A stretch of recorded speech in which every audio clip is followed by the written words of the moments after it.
নমস্কার। আজ 25শে বৈশাখ, গুরুদেব রবীন্দ্রনাথ ঠাকুরের 165তম জন্মবার্ষিকী। সুতরাং এই অদ্ভুত দিনে আজকে আমরা গান্ধী স্মারক সংগ্রহালয় পক্ষ থেকে মহাত্মার প্রিয় গুরুদেবের স্মরণে তার প্রতি শ্রদ্ধা নিবেদনের জন্য আমরা এই গান্ধীজি নামাঙ্কিত গান্ধী স্মারক সংগ্রহালয়ের পীঠস্থান থেকে গুরুদেবের প্রতি শ্রদ্ধার্ঘ্য নিবেদন করছি। সেই গুরুদেব এবং মহাত্মার আত্মিক সম্পর্কের যে দৃষ্টান্ত আজও আমাদের কাছে প্রজ্বলিত হয়ে আমাদের হৃদয়ে স্থান পেয়েছে, সেই কিছু দৃষ্টান্ত আপনাদের জন্য তুলে ধরার জন্য আজকে আমাদের এই সাপ্তাহিক আলোচনা পর্বের তৃতীয় পর্ব। সাপ্তাহিক আলোচনা পর্বের এই তৃতীয় পর্বে আমাদের গুরুদেবের প্রতি শ্রদ্ধার্ঘ্য নিবেদনের জন্য আজকে আমাদের আলোচনার বিষয়বস্তু মানব সভ্যতার ইতিহাসে সেই যে বিরল এক নিদর্শন গুরুদেব ও মহাত্মার আত্মিক সম্পর্ক। রবীন্দ্রনাথ আপামর বাঙালির সারস্বত নির্ভরতার এক অন্যতম প্রধান ভরসা। চারপাশের জীবনের কালিমা আর যন্ত্রণা মুছে যায় তার কবিতায়। তার রচিত সাহিত্য, তার প্রতিষ্ঠিত বিশ্বভারতী, শ্রীনিকেতন, তার শিক্ষাদর্শ, সমাজ ভাবনা কোনো কিছুই বাতিল হয়ে যায়নি আমাদের জীবনে, বরং আরো প্রাসঙ্গিক হয়ে আমাদের জীবনচর্চার পরতে পরতে জড়িয়ে মিশে যাচ্ছে সুখে ও দুঃখে, উৎসবে, অনুষ্ঠানে, জনারণ্যে, বিজনে তার গান আমাদের প্রাণের ভাষা, নির্জনতার সঙ্গী। আগুনের পরশমণি ছোঁয়াও প্রাণে, এ জীবন পূর্ণ করো, এ জীবন পূর্ণ করো, এ জীবন পূর্ণ করো, এ জীবন পূর্ণ করো দহন দানে। আগুনের পরশমণি ছোঁয়াও প্রাণে। আজি হতে আজি তাদের শ্রদ্ধাদন্ত প্রভাত ভাবন্ত রতিমাত্র ভাব, আজি তার প্রমুখ বিভঙ্গের অনুদান, আজি তার প্রেমরাষ্ট্রাজ অনুরাগে শিক্ষ করি পারিব না পাঠাইতে তোমাদের স্তরে। আজি হতে না, শুধুমাত্র শতবর্ষতেই চিরবিস্মৃতি হয়ে যায়নি কবির অমর সৃষ্টি। সার্ধ শতবর্ষ অতিক্রান্ত হবার পরেও কবি প্রতিটি বাঙালি হৃদয়ে আজও অম্লান। আজ 25শে বৈশাখ, এই শুভ সন্ধিক্ষণে বিশ্ববরেণ্য বিশ্বকবির প্রতি গান্ধী স্মারক সংগ্রহালয়ের পক্ষ থেকে রইল অমর শ্রদ্ধাঞ্জলি।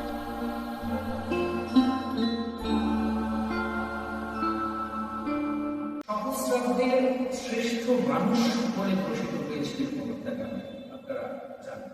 এবং সেই সাথে আমরা এটাও বলতে পারি সহস্রাব্দের শ্রেষ্ঠ সাহিত্য প্রতিভা হিসাবে খ্যাত ছিলেন গুরুদেব রবীন্দ্রনাথ ঠাকুর।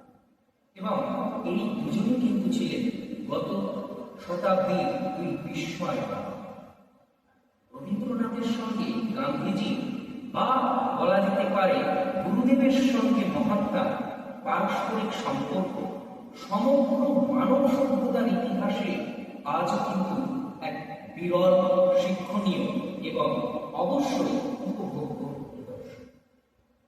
আমরা যদি 19 শতকের শেষ ভাগের কথা চিন্তা করি এবং 20 শতাব্দীর গোড়ার দিকের কথা চিন্তা করি, তাহলে আমরা অবশ্যই কিন্তু উদাহরণ করতে পারি এই যে দুই মহান ভারতীয়র মধ্যে যে আত্মিক সম্পর্ক প্রকাশিত হয়েছিল, তা আধুনিক বিশ্বেও আধুনিক যুগেও আজকের দিনে দাঁড়িয়েও আমাদের কাছে তা সত্যি একটি উজ্জ্বল দৃষ্টান্ত। রবীন্দ্রনাথের মতো বোধহয় গান্ধী বোদ্ধা আর প্রায় কেউ নেই বললেই চলে। এবং তা কেবল গান্ধীজির কোনো বিশেষ বৈশিষ্ট্য নিয়ে নয়, বরং তার যে সুউচ্চ মূল্যবোধ সম্পন্ন সমগ্র জীবন, দুর্জয় সাহস ও সকলের কল্যাণের প্রয়োজনে জীবন উৎসর্গ কিন্তু কবিকে গভীরভাবে মুগ্ধ ও প্রভাবিত করেছে। আর সেই কারণে কবি তার নানান কবিতা, লেখায় ও বক্তৃতায় সেই মনের ভাব তিনি ব্যক্ত করেছেন। 1941 সালে স্বাধীন ভারতের প্রথম প্রধানমন্ত্রী পণ্ডিত জওহরলাল নেহেরু তাঁর জিএল ডায়েরিতে সহস্রাব্দের এই শ্রেষ্ঠ দুই বিস্ময় প্রতিভাবান মানুষ সম্পর্কে তার অনুমান ব্যক্ত করতে গিয়ে তিনি লিখছেন, আমি কোটা আপনাদের সাথে প্রকাশ করছি, Gandhi and Nehru, two types of entirely different from each other, and yet both of them typical of India, both in long line of India's great men. I have felt for long that they were the outstanding examples in the world today. There are many of those who may be abler than they or greater geniuses in their own line. It is not so much because of any single virtue, but because of the whole ensemble that I feel that among the world's great men today, Gandhi and Nehru were supreme as human beings. What good fortune for me to have come into close contact with them. পণ্ডিত নেহেরুর ভাষায় এই দুই মহামানবের যে সম্পর্কের প্রকাশ আমরা পেয়েছি তা আপনাদের সামনে আমি তুলে ধরলাম। রবীন্দ্রনাথ গান্ধীজিকে আপনারা জানেন মহাত্মা অর্থাৎ মহান হৃদয়ের মানুষ বলে সম্বোধন। আর সেই প্রসঙ্গে তিনি বলেছিলেন, অতীতে গৌতম বুদ্ধ যেমন সমগ্র জীবগুলোর মধ্যে পারস্পরিক সহানুভূতির ভাব প্রকাশের জন্য এক প্রেমময় সত্য প্রচার করেছিলেন, ঠিক তেমনি গান্ধীজির আহ্বানে সমগ্র ভারত এক নতুন মহিমায় নিজেকে প্রস্ফুটিত করে তুলছে। গান্ধীজিও কিন্তু রবীন্দ্রনাথকে গ্রেট সেন্টিনেল বা গুরুদেব বলে সম্বোধন করেছেন। আর বহির্বিশ্বের কাছে মহাত্মার গুরুদেব গান্ধীজিকে ভারতের আধ্যাত্মিক আত্ম হিসেবে উপস্থাপন করতে কখনো দ্বিধাবোধ করে। এই প্রসঙ্গে 1938 সালে রবীন্দ্রনাথ চীনের মার্শাল চিয়াংকাই শেখকে লিখেছিলেন, At the desperate age of moral aspect, it is only natural for us to hope that the continent which has produced two greatest men, Buddha and Christ, in the whole course of human events, must still fulfill its responsibility to maintain the purest expression of character in the deep of scientific affirmatory of the evil genius of woman. Has not the expectation already shown in the first luminous streak of fulfillment in the person of Gandhi in a historical Brazil obscured by countries of কবি ও কর্মজীবী দুই মহান ব্যক্তিত্বের সর্বপ্রথম সাক্ষাৎ হয়েছিল 1915 সালের 6ই March শান্তিনিকেতনের যে তৎকালীন রীতিনীতিতে গান্ধীজি কিন্তু সেই সময় সম্পূর্ণরূপে সন্তুষ্ট ছিলেন। তিনি চেয়েছিলেন সেখানকার ছাত্রদের লেখাপড়ার পাশাপাশি বিভিন্ন অনুশীলনমূলক কর্মকাণ্ডে যুক্ত হয়ে নিজেদের স্বাবলম্বী করে গড়ে তোলার প্রয়াসে সচেষ্ট হওয়া। আর গান্ধীজি অনুভব করেছিলেন যে এইরকম একটি আশ্রমিক প্রতিষ্ঠানে ভিন্ন রূপে পরিচারক, সাফাই কর্মী, পাচক বা জলবাহকের উপস্থিতি হয়তো নিষ্ক্রিয়।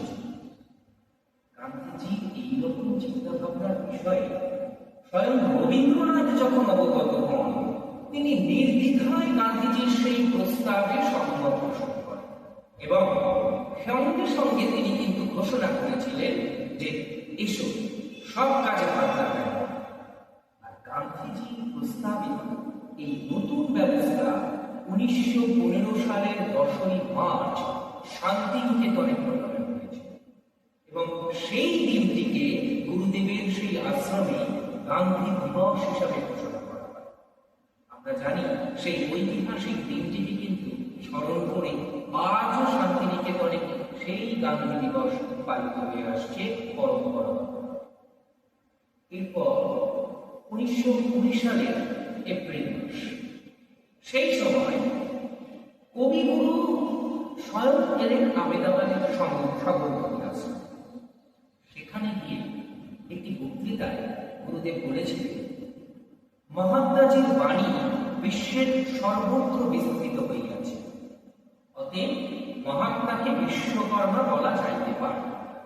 আবার পরে তিনি লিখছেন, মহাত্মা তো অনেককে বলা হয়, তার কোনো মানে নেই, কিন্তু এই মহাপুরুষকে যে মহাত্মা বলা হয়েছে অবশ্যই তার মানে আছে। আমাদের শাস্ত্রে ঈশ্বরকে বলে মহাত্মা, মর্তলোকে সেই দিব্য ভালোবাসা, সেই প্রেমের ঐশ্বর্য দৈবাত্মীয়। 1339 বঙ্গাব্দের 5ই আশ্বিন গুরুদেব স্বয়ং এ কথা লিখছেন তার প্রিয় মহাত্মা প্রসঙ্গে। তবে কি এই যে আলোচনাগুলো করছি তাতে কি সত্যি এই দুজনের মধ্যে সম্পূর্ণভাবে মিল আর মিল? তা নয়। অবশ্যই রবীন্দ্রনাথের সঙ্গেও গান্ধীজির কি তবে আমরা ভাবতে পারি কি যে কিছু অমিল ছিল বা অমিল ছিল না? হ্যাঁ, অনেক ক্ষেত্রে ছিল। তবে যদি বলা যায় এই যে দুজনের পারস্পরিক আত্মিক যে মিল, সেই আত্মিক মিলে এই অমিলকেও কিন্তু ছাপিয়ে দিয়েছে। তাদের মধ্যেকার সর্বাধিকার মতানৈক্যকে কিন্তু ছাপিয়ে দিয়েছিল তাদের মধ্যে এই মেলবন্ধন। 1332 বঙ্গাব্দের ভাদ্র মাসে চরকা নামক একটি প্রবন্ধে গুরুদেব লিখেছিলেন, মহাত্মাজির সঙ্গে কোনো বিষয়ে আমাদের মতের বা কার্যপ্রণালীর ভিন্নতা আমার পক্ষে অত্যন্ত অবচল। যাকে প্রীতি করি, ভক্তি করি, তার সঙ্গে কর্মক্ষেত্রে সহযোগিতার মতন আনন্দ আর কি হতে পারে? তার মহৎ চরিত্র আমার কাছে পরম বিস্ময়ের বিষয়। ভারতের ভাগ্য বিধাতা তার হাত দিয়ে একটি দিব্যমান দুর্জয় শক্তি আমাদের কাছে পাঠিয়ে দিয়েছে। কবি বলেছেন, এরপর 1931 সালের শেষার্ধে দ্বিতীয় গোলটেবিল বৈঠক ব্যর্থ হওয়ার পর 1932-এ পুনরায় যখন আইন অমান্য আন্দোলন শুরু হলো এবং সেই সময় ব্রিটিশ সরকারও ভীষণভাবে তাদের দমননীতি গ্রহণ করেছে। এর পাশাপাশি পারস্পরিক বিভেদ সৃষ্টি করে এই সেই স্বাধীনতার যে আন্দোলন তাকে সম্পূর্ণভাবে ধ্বংস করবার জন্য ব্রিটিশ প্রধানমন্ত্রী র্যামসে ম্যাকডোনাল্ড চালু করলেন বা ঘোষণা করলেন সাম্প্রদায়িক বর্ণবাদ। সেই নীতি প্রণয়নের দ্বারা তাদের উদ্দেশ্য ছিল অনুন্নত হিন্দুদের জন্য পৃথক নির্বাচনের অধিকার দিয়ে হিন্দুদের মধ্যে একটি বিভেদের চেষ্টা করা। গান্ধীজি কিন্তু এই ঘটনার উপর কিন্তু অনুধাবন করেছেন এবং সেই আইনকে প্রতিরোধ করবার জন্য তিনি তখন পুনার এলোরা জেলে কারারুদ্ধ অবস্থায় জীবন কাটাচ্ছেন। সেই কারাগারে বন্দী থাকাকালীন 20শে সেপ্টেম্বর থেকে গান্ধীজি আমরণ অনশন শুরু করেছেন।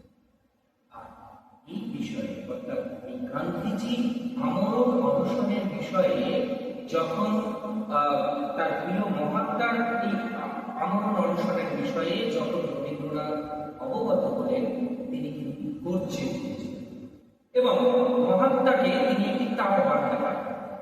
তার সেই তার বার্তায় রবীন্দ্রনাথ লিখলেন, "It is well worth sacrificing precious life for the sake of India's unity and her social integrity. Though we upon rulers who may not understand its immense importance for our people. We fail certain that the supreme appeal of such self-offering to the conscience of our own countrymen will not be in vain. I fervently hope that we will not carelessly allow such national tragedy to reach its extreme end. Our sorrowing hearts will follow your sublime penance with reverence and love. আর রবীন্দ্রনাথের এই তার বার্তার প্রত্যুত্তরে গান্ধীজি লিখেছিলেন, have always experienced God's mercy. Very early this morning, I wrote seeking your blessing if you could approve action, and behold, I have it in abundance in your message just received. এরপর 1339 বঙ্গাব্দে চৌঠা আশ্বিন, সেই দিন শান্তিনিকেতনের এক সভায় রবীন্দ্রনাথ বললেন, সূর্যের পূর্ণ গ্রাসের লগ্ন যেমন ক্রমে ক্রমে দিনকে আচ্ছন্ন করে, তেমন আজ মৃত্যুর ছায়া সমস্ত দেশকে আবৃত করেছে। এমন সর্বদেশব্যাপী উৎকণ্ঠা ভারতের ইতিহাসে আর ঘটে। যিনি সুদীর্ঘকাল দুঃখের তপস্যার মধ্য দিয়ে সমস্ত দেশকে যথার্থভাবে গভীরভাবে আবরণ করে নিয়েছেন, সেই মহাত্মা আজ আমাদের সকলের হয়ে মৃত্যুব্রত গ্রহণ করছেন। জয় হোক সেই তপস্বী, যিনি এই মুহূর্তে বসে আছেন মৃত্যুকে সামনে নিয়ে, ভগবানকে অন্তরে বসিয়ে সমস্ত হৃদয়ের প্রেমকে উজ্জ্বল করেছেন। তোমরা জয়ধ্বনি করতা, বলো তোমাকে গ্রহণ করলেন, তোমার সত্যকে স্বীকার করো। 1932 সালে 26শে সেপ্টেম্বর অসুস্থ মহাত্মার শারীরিক চিন্তায় উদ্বিগ্ন হয়ে গুরুদেব আর বসে থাকতে পারলেন না তার আশ্রমে। তিনি স্বয়ং পৌঁছে গেলেন পুনের এলোরা কারাগারে। অবশেষে আমরা জানি, পুনা চুক্তির মাধ্যমে যখন একটি আপোষ মীমাংসার পরে গান্ধীজি অনশন ভঙ্গ করতে চলেছেন, এবং ঠিক সেই সময় গান্ধীজির অনুরোধে তার শিলরে বসে রবীন্দ্রনাথ স্বকণ্ঠে জীবন যখন শুকায় যায় করুণা ধারায় আসো গানটি গান্ধীজি থেকে শোনালেন। গান্ধীজির এই অনশন ভঙ্গের পরবর্তী পর্যায়টি কিন্তু রবীন্দ্রনাথ অভূতপূর্বভাবে তার মর্মস্পর্শী লেখনীতে মুগ্ধ হয়েছেন। তিনি লিখছেন, জেলের অবরোধের ভিতর মহৎ এমন ব্যাপার কখনো ঘটে।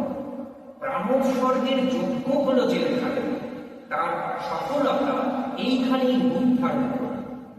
মিলনের এই তপস্যার আবির্ভূত অপমূর্তি, একে বলতে পারি যোগ্য সম্মান। রবীন্দ্রনাথ ঠাকুরের লিখিত মহাত্মা গান্ধী রচনা যে বইটি, সেই বইটির 61তম পৃষ্ঠা যদি আমরা চাক্ষুষভাবে দেখি, তাহলে কিন্তু এই লাইনগুলো সেখানে উল্লেখিত আছে, আমরা কিন্তু দেখতে পাবো।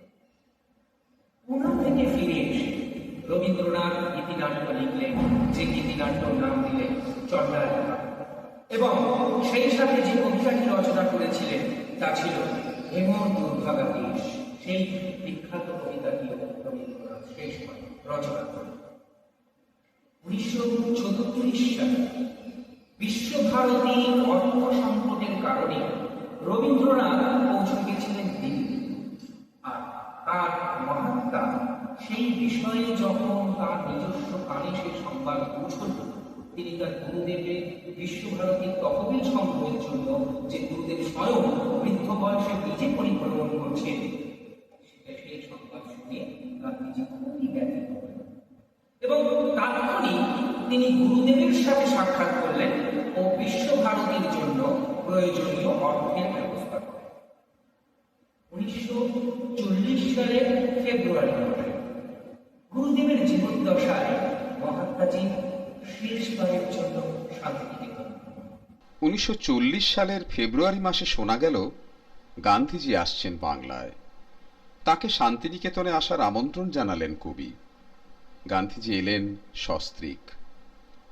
তাকে শান্তিনিকেতন বাড়ির সংলগ্ন আম্রকুঞ্জে সম্বর্ধনা দেওয়া হলো।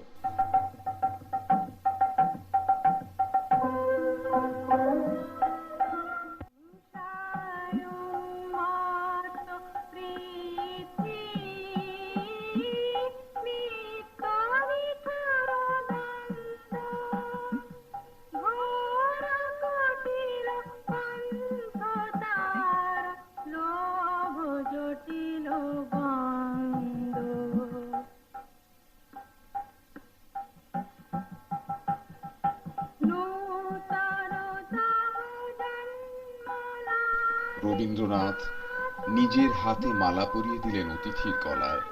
বললেন, আপনি কেবল ভারতের নন, সমগ্র বিশ্বের। উত্তর দিতে গিয়ে গান্ধীজি বললেন, এ আশ্রম আমার আপন জায়গা। গুরুদেব আমায় আশীর্বাদ করেছেন, আমার মন ভরে উঠেছে। রাতে যে ঘরে গান্ধীজি শয্যা গ্রহণ করবেন, সেই ঘরে কবি নিয়ে পৌঁছে দিলেন সেখানে। আর সেই আয়োজন দেখে গান্ধীজি অভিভূত হয়ে বলে উঠেছিলেন, গুরুদেব, এ তো বাসর ঘর, মণি কোথায়? প্রত্যুত্তরে রবীন্দ্রনাথ বলেছিলেন, মনে আছে। 19শে ফেব্রুয়ারি গান্ধীজি ফিরবেন শান্তিনিকেতন। গুরুদেব তাকে দিলেন খামি মরা একটা চিঠি এবং সেই সাথে অনুরোধ করে বললেন, গাড়িতে যেতে যেতে করবেন। রবীন্দ্রনাথের তার মহাত্মা গুরুদেবের আদেশ অনুযায়ী গান্ধীজি কিন্তু গাড়িতে উঠে যখন সেই চিঠিটি খুলছেন এবং খুলে দেখলেন, সেখানে গুরুদেব লিখছেন, বিশ্বভারতী আমার জীবনের শ্রেষ্ঠ ফসল। আমি এখন অন্য পথের যাত্রী। এই স্থায়িত্বের ভার আপনার হাতে তুলে দিয়ে আমি নিশ্চিন্ত হই। আপনারা সকলেই জানেন, 1941 সালের 7ই আগস্ট গুরুদেবের মৃত্যুর পর তার নির্দেশ অনুযায়ী মহাত্মাজি বিশ্বভারতীর দায়িত্বভার কর্তব্যের সাথে পালন করেন এবং পরবর্তী সময়ে 1951 সালে বিশ্বভারতীকে ভারত সরকার একটি কেন্দ্রীয় বিশ্ববিদ্যালয় হিসাবে গ্রহণ করে। 1941 সাল স্থির হল 25শে বৈশাখের সময়ে গ্রীষ্মের ছুটিতে বিদ্যালয় বন্ধ হয়ে যায়। সুতরাং নববর্ষের প্রথম দিন পয়লা বৈশাখে রবীন্দ্রনাথের 80তম জন্মোৎসব পালিত হবে। ঠিক তার আগের দিন গান্ধীজির তার বার্তা এলো, 4 কুড়ি অপর্যাপ্ত, 5 কুড়ি শেষ করুন। ফিরতি তারে রবীন্দ্রনাথের জবাব গেল, 4 অমার্জনীয়, 5 কুড়ি অসহ্য। দুই বন্ধুর মধ্যে এই শেষ পত্র বিনিময়।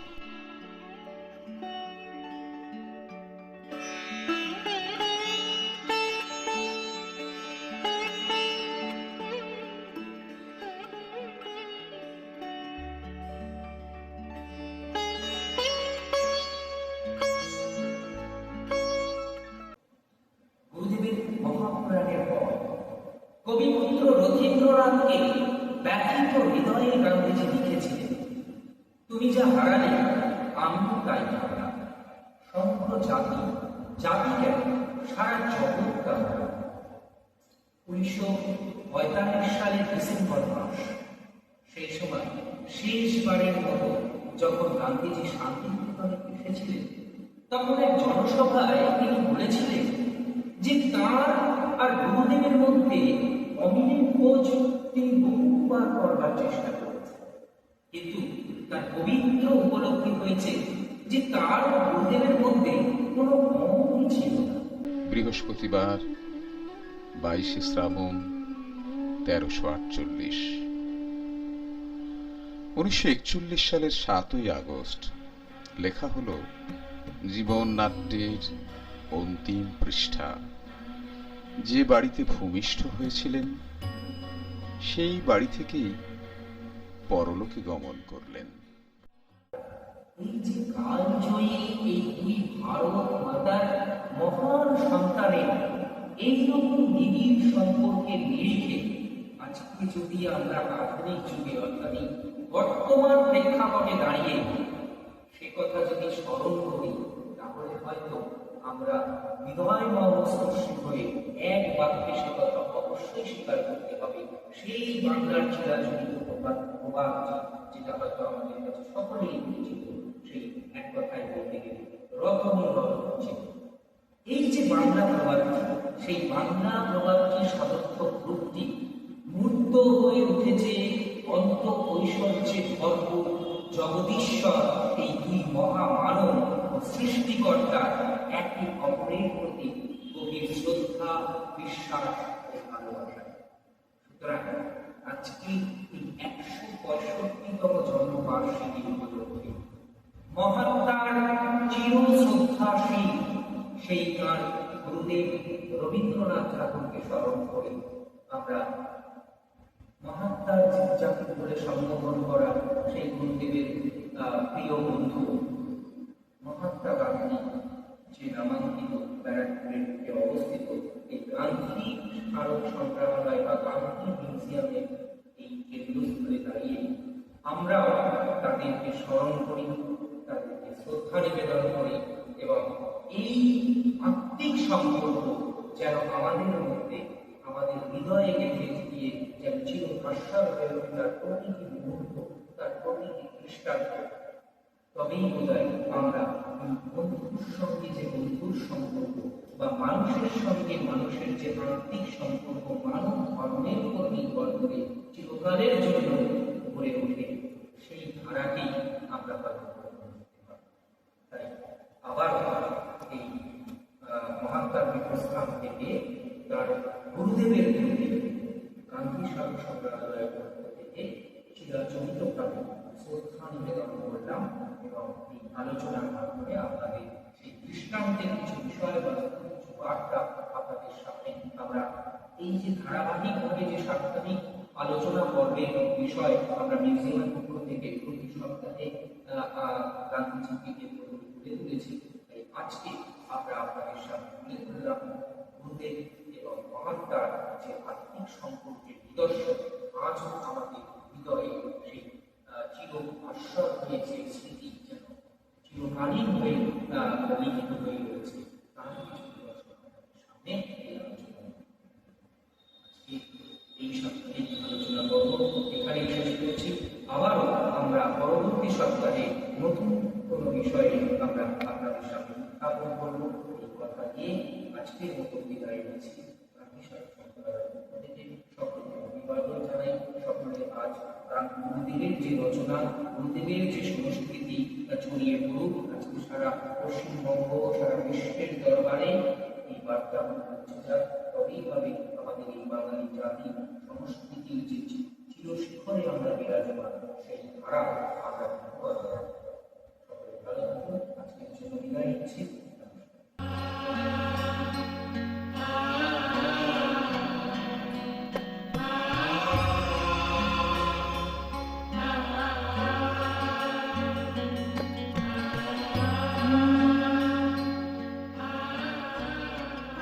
পঁচিশে বৈশাখ থেকে 22শে শ্রাবণ, এই দুয়ের মধ্যেকার অশীতি রুদ্রাক্ষের মালা ঠেকল এসে অন্তিম গ্রন্থিতে। সেদিন ছিল রাখি পূর্ণিমার তিথি। জনমে ও মরণে, বন্ধনে ও মুক্তিতে সেদিন যে অলৌকিক জীবনের রাখি বাঁধা সারা হলো, তার পূর্ণতার প্রসাদ রইল সকল কাল ও সকল দেশের উদ্দেশ্যে।